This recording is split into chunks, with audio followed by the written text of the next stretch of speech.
TaskMap Capture for Excel combines the power of TaskMap and Visio with the data entry and data handling capabilities of Excel. You can enter and maintain data in Excel, and the results will be refreshed and visualized in your TaskMap. The key to getting started is the TaskMap Capture button. The steps are numbered 1, 2, 3 because that's the normal order in which you'll use them. I'll start with step 1, create a TaskMap Capture for Excel workbook, and take the first option, which is to create a workbook that does not contain any data from this map. The result is a workbook that has one column for each task, and you'll notice that the data fields arrayed down the left side are the same fields that we're accustomed to seeing in TaskMap itself.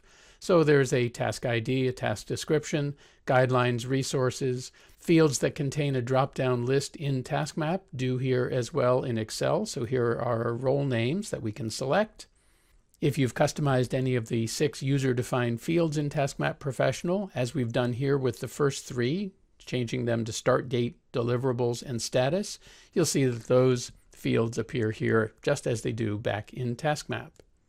Rather than this blank map, let's go back to Visio and let's now create a TaskMap Capture for Excel workbook that includes the data from the current page, or I could choose all pages in the map. We will save the workbook, and this is the result. You see 11 columns of data for the 11 tasks that are in this map, and we can use this as is, or just for the sake of argument, I'm going to make a change. I'm going to add a sales manual to task A03 as a guideline and save the changes. It's important to remember to save the changes because there's a hidden worksheet on which the data gets transformed for use by TaskMap.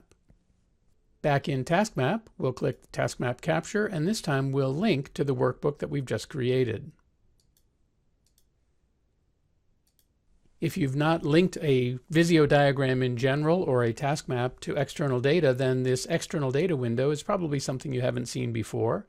In the window, you'll notice there's one row of data for each task, so the rows here correspond to the columns in the TaskMap Capture for Excel workbook. And the data fields that are arrayed from left to right correspond to the rows of data in the workbook. So now we've done the first 2 steps. All that remains is step 3. This automatically links each row of data in the external data window to the corresponding task on the page. At this point, I'm going to close the external data window. That does not break the connection to the workbook. But I want to point out that if we zoom in here, you'll see that we have a sales manual at task A03. Now, just to prove that this is a live connection, let's go back one more time to the data. And for the sake of argument, I'll remove the sales manual and let's change the time from 1.5 hours to 1.25 hours. Save our changes.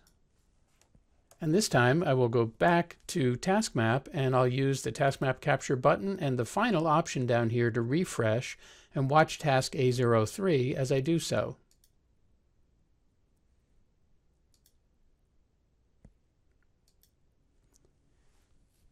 You'll notice that the sales manual is gone and the time is now 1.25 hours instead of 1.5. It's even possible to have TaskMap build the map for you from data in Excel. So you can actually start with Excel if you'd like, and then have TaskMap do the work. Let's do that. Let's link to a workbook that exists. That opens the external data window.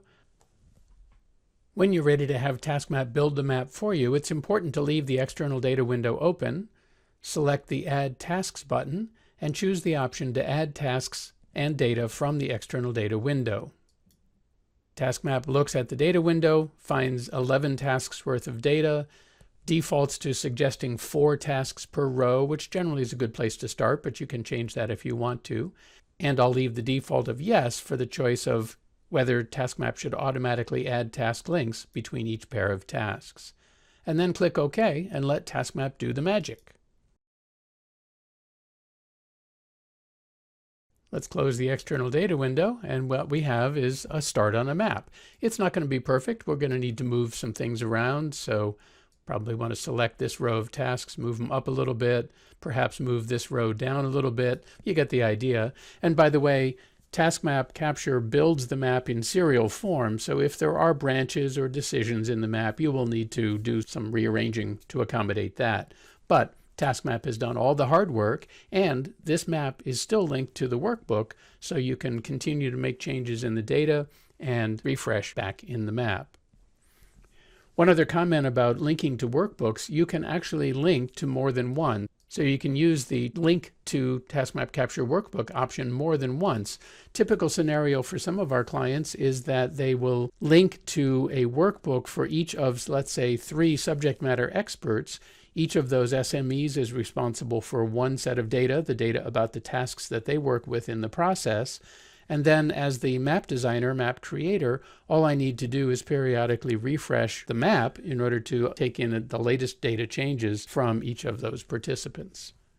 I think you can see that TaskMap Capture for Excel combines the best of TaskMap and Visio with the best of Microsoft Excel in order to give you a really effective way to create and maintain your task maps.